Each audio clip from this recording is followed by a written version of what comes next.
Hello students, welcome to our e classes.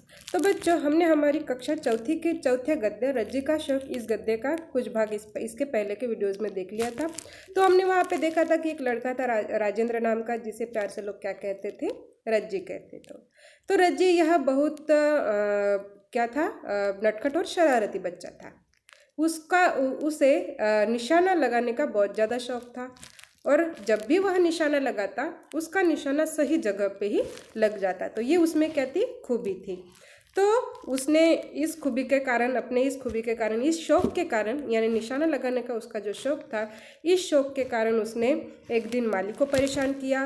फिर उसके बाद उसने इसी शौक के कारण एक दिन जब खेलते हुए बच्चे थे तालाब के पास, जब बच्चे खेल रहे थे और उनकी गेंद तालाब में गई, तो उसने यानी रज्जी ने पत्थर के टुकड़ों से ऐसे निशाना लगाया कि गेंद तुरंत ही तालाब के किनारे लग गई। फिर उसके बाद इसी शौक के कारण, यानी निशाना लगाने का उसका जो शौक था, इसी शौक के कारण उसने उनकी कक्षा की जो सुगंधा नाम की लड़की थी उसे भी बहुत परेशान किया। उसने क्या किया कि मध्यावकाश के समय रबड़ का एक बिच्छू इस तरह से उछला कि वह सीधा सुगंधा के सिर पर जाकर गिर गया और इस कारण वह क्या हुई, चीख पड़ी। तो रज्जी के इन कारनामों से उसके माता पिता काफ़ी परेशान थे। कारनामा यानी क्या होता है, किए गए कामों से, यानी उसकी जो करतूतें थी, यानी जो खराब, यानी जो बैड करतूतें थी, बैड हैबिट्स थी, यानी वह जो काम करता था उसके कारण, यानी किए गए कामों के कारण उसके माता पिता काफ़ी परेशान थे। बराबर है कि नहीं? क्योंकि रोज़ रज्जी की इस तरह तरह की शिकायतें आया करती, कभी माली से, कभी पड़ोसी से, तो कभी स्कूल से। कौन सी कारनामे थे रज्जी के? वो हर एक को परेशान करता था। यानी सुगंधा, कक्षा में जो सुगंधा नाम की लड़की थी उसे भी उसने परेशान किया। उसके बाद उसने माली को भी परेशान किया। फिर कभी वो पड़ोसियों को भी परेशान करता था, तो कभी स्कूल से उसकी शिकायत आया करती। इस कारनामों के कारण उसके माता पिता काफ़ी परेशान हो गए।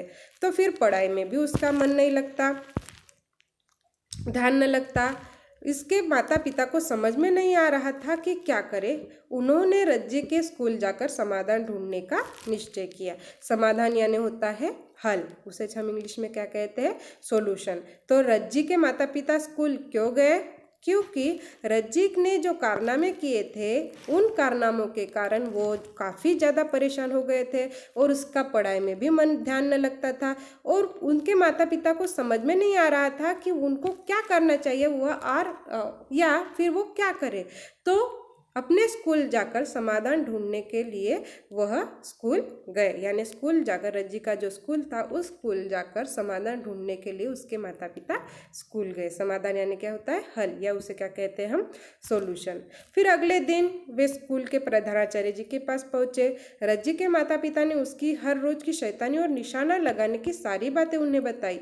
प्रधानाचार्य जी ने रज्जी की कक्षा अध्यापिका से कुछ बातचीत की। वे कुछ सोचते हुए बोले, मुझे पूरा विश्वास है कि आज के बाद रज्जी के व्यवहार में बदलाव आएगा। आप उसकी शैतानियों से परेशान नहीं होंगे। मैं समझ गया हूँ कि मुझे क्या करना है। आप निश्चिंत होकर घर जाएं। तो बच्चों, अगले दिन उसके माता पिता स्कूल के प्रधानाचार्य जी के पास पहुंचे। यानी स्कूल के जो प्रधानाचार्य जी थे उनके पास जाके वो उनसे मिले। फिर रज्जी के माता पिता ने उसकी हर रोज की शैतानी और निशाना लगाने की सारी बातें उन्हें बताई। उन्हें यानी किन्हें, प्रधानाचार्य जी को, कि वह कौन कौन सी शरारतें करता है, उसका निशाना लगाने का जो शौक है वह किस तरह का है, यानी वो किस तरह से निशाना लगाता है। यह सारी बातें उन्होंने किससे बताई? प्रधानाचार्य जी से। फिर प्रधानाचार्य जी ने रज्जी की कक्षा अध्यापिका से कुछ बातचीत की। कक्षा अध्यापिका यानी क्लास टीचर। तो प्रधानाचार्य जी ने जो रज्जी के जो कक्षा अध्यापिका थी यानी क्लास टीचर थे, उनसे कुछ बातचीत की।